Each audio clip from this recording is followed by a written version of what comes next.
I thought I was making a change working in CSR. My company worked on a lot of tree planting drives, so that drew me into joining them. Then came a bolt from the blue. 20 lakh trees in 3 months? But that's impossible. It's necessary. But where? How? There's not remotely enough time. There's plenty of vacant land around our factories. We can coordinate with the village panchayats. Find some NGOs. So, what are you waiting for? Get started. This was the biggest project I'd been assigned, so I had to do it right. I did the research, seed bombing, food forests, Miyawaki groves.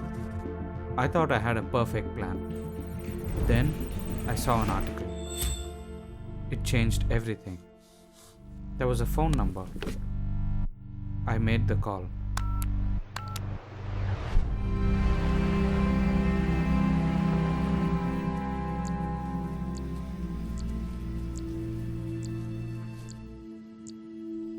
Honestly, this just looks like a wasteland to me. Perfect for our project. It may look empty to you, but look closely. Look! A purple sunbird. And I think there's an Indian fox in the bushes over there. There's so much here. Nature fills in all the gaps, even if the land looks dry and empty. It's far from barren. It's a fully functioning ecosystem. Most people do this. You see grasslands as wastelands, bulldozing the place and destroying the ecosystem to come in and plant trees. Trees that have never been native to the land.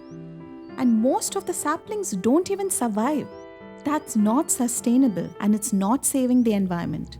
I get that, but my mandate is carbon sequestration, not wildlife conservation.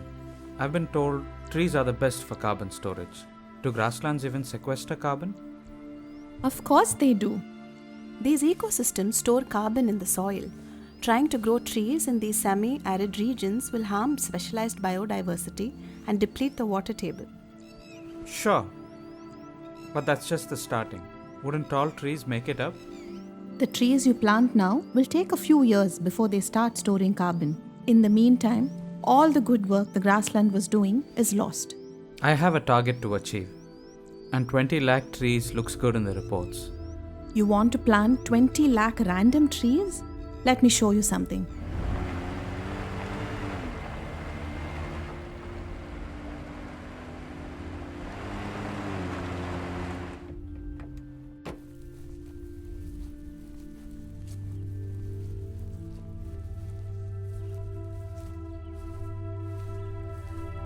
Now this is more like it.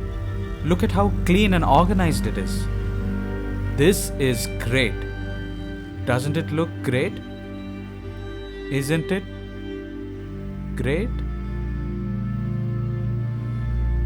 It's not great. In your article, why do you say these plantations are bad? I didn't quite understand.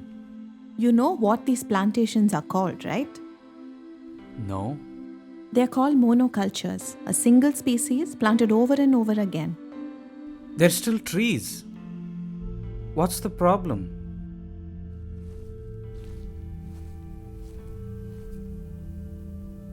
What do you hear? Wind, footsteps, the leaves. It's not buzzing with life, like nature would be. Look down here. No undergrowth plants. No insects among the leaves. There's little to no animal life here. Even the birds avoid it. Without biodiversity, these trees aren't part of an ecosystem. They are just a crop. Planting a few fast-growing species does not make it a forest. Biodiversity, biodiversity. What's the point though? When's the last time you went to a forest? I don't know. Maybe when I was a kid?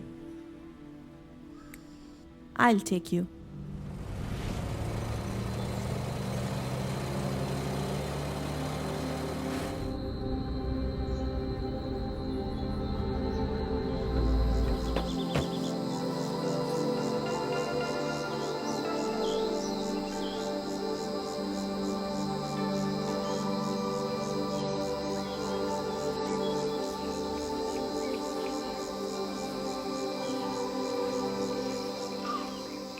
This is great. Doesn't it look great? Isn't it? Come on. But this is invigorating. I feel alive. There's so much life here. Look at the diversity. It is this diversity that makes this an ecosystem and not just a crop. Diversity and functional linkages make these ecosystems resilient. Yeah. This is beautiful. It's not just beautiful, it's also useful. So much of human innovation has been inspired by nature.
I started this job to make a difference.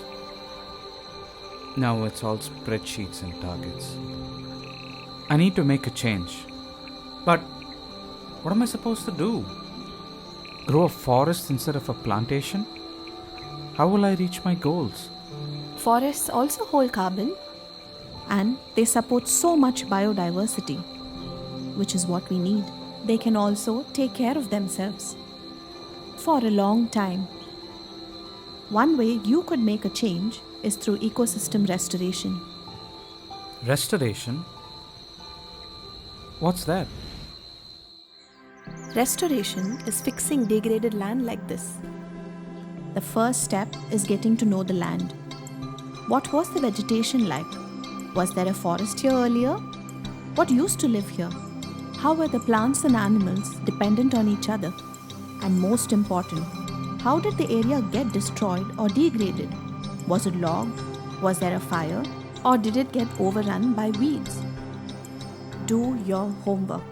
It is only when you understand the land that you can identify the right areas for restoration, pick the right target ecosystem, and focus on bringing back the right native species. Okay, but how will I know which are the native species and where will I find them? That's the second step. You can consult local botanists and look up relevant books, or ask restoration practitioners or the indigenous people who have knowledge on this. With their help, you can find the right species from nearby ecosystems. Setting up a native species nursery locally can help grow the plants you need for the initial stages of restoration. And then, how do I bring the forest ecosystem back? That's the third step, to plant them in your restoration site and monitor their survival and growth. Replace the saplings that don't make it. This step is similar to what you already do in plantations. But remember, it's not just what you plant that's important. There may be a lot of native plants that regenerate naturally, and it is important to allow them to grow as well. It may look all mixed up and messy, but that's how it is in nature. That's why it's truly wild. So then, with restoration, we can bring the whole forest back? We are no match for nature, but we can try to recreate it to the best we can. Certainly better than leaving it degraded forever. Or planting a monoculture. Then, once the foundation is laid and the forest starts recovering, in come the occupants. Wildlife should eventually return. So, what do you think? Plant locally native. Restore for biodiversity. Exactly. I threw the old plans away. I laid out a new blueprint with some help. Though I've seen more enthusiasm from my boss, it didn't take much to convince him. Then came the 3 steps: the research, the preparation, and the restoration. Let's protect intact ecosystems and work to revive the degraded areas through restoration.